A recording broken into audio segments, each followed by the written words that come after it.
दिल्ली की मुख्यमंत्री रेखा गुप्ता को राजनिवास मार्ग स्थित बंगला आवंटित किया गया है। इस नए सरकारी आवास में हवन पूजन का आयोजन हुआ।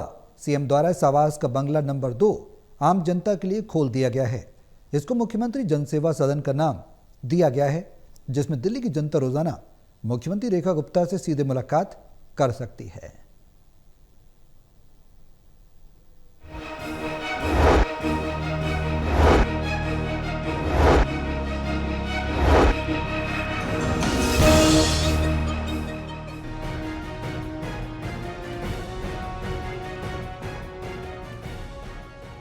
दिल्ली की मुख्यमंत्री रेखा गुप्ता को राजनिवास मार्ग स्थित बंगला आवंटित किया गया। सिविल लाइंस स्थित राजनिवास मार्ग पर आवंटित सरकारी बंगले में हवन पूजन के बाद मुख्यमंत्री रेखा गुप्ता ने कहा कि ये घर नहीं बल्कि मुख्यमंत्री जनसेवा सदन है।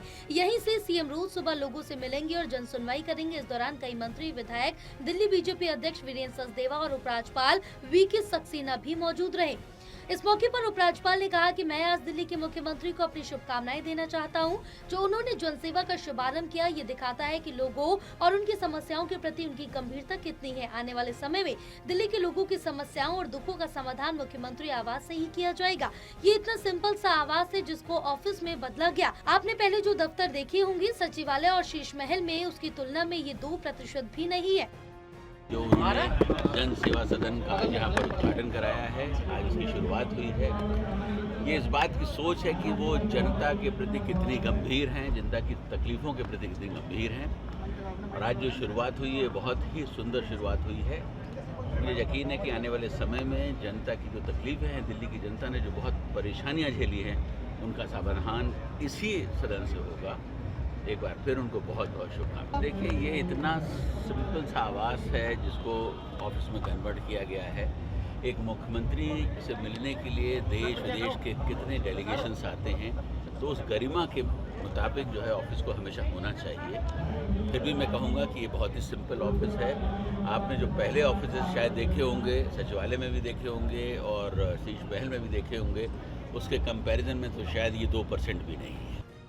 दरअसल आम आदमी पार्टी सरकार के दौरान पूर्व मुख्यमंत्री अरविंद केजरीवाल जो सरकारी निवास यानी कथित शीश महल में रहते थे, रेखा गुप्ता ने उनमें रहने से इनकार कर दिया था। बीजेपी ने विधानसभा चुनाव प्रचार के दौरान शीश महल के निर्माण में घोटाले के आरोप लगाए थे और विजिलेंस जांच की मांग की थी। अब रेखा गुप्ता शीश महल से चंद मीटर दूर पर स्थित बंगले में नवरात्रि में शिफ्ट होंगी। उन्हें राजनिवास मार्ग पर 1/8 और 2/8 नंबर के 2 बंगले आवंटित हुए, जिनमें से एक उनका आवासीय क्वार्टर होगा और दूसरा कैंप ऑफिस। फिलहाल उनका नया बंगला करीब 60 लाख रुपए की लागत से रेनोवेट हो रहा है। पहली बार मैं तो आज मीडिया से ये सवाल पूछना चाहता हूं कि कितने साल पहले आप मुख्यमंत्री के कार्यालय में घुसे थे? ये कैमरे और जनता, लगभग 11 साल से कोई कैमरा दिल्ली के मुख्यमंत्री के कार्यालय के अंदर नहीं गया है। ये इतिहास एक तरह से रचा जा रहा है कि आज जनता मुख्यमंत्री के कार्यालय में है, मीडिया मुख्यमंत्री के कार्यालय में है और ये देख सकते हैं आप, जन सेवा केंद्र है, यहाँ पर मुख्यमंत्री जी जनता से मिलेंगे। इस जगह को मैं चाहता हूँ कि पूरा मीडिया ध्यान से देखे और पूरे देश को दिखाए। ये भी दिखाए कि पर्दा कितने का लगा है। ये 500, 700 रुपए के पर्दे जो लगे हैं, ये दिल्ली की जनता को देखना चाहिए, क्योंकि जो आज रो रहे हैं उनका पूरा का पूरा जो शीश महल का एक बिल सामने आया, टोटल मिला के जो उन्होंने खर्चे किए थे 80 करोड़ का, जितना का केजरीवाल ने एक पर्दा लगाया था, उससे कम पैसे में पूरा ये जन सेवा सदन तैयार है।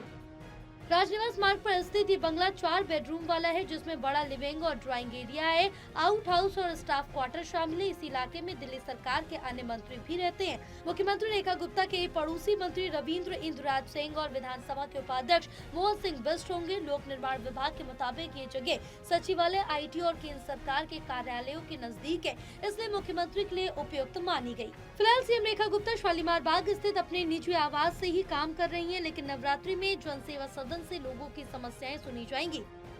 सहयोगी शूरवीर के साथ दिल्ली से विशाल सिंह की रिपोर्ट।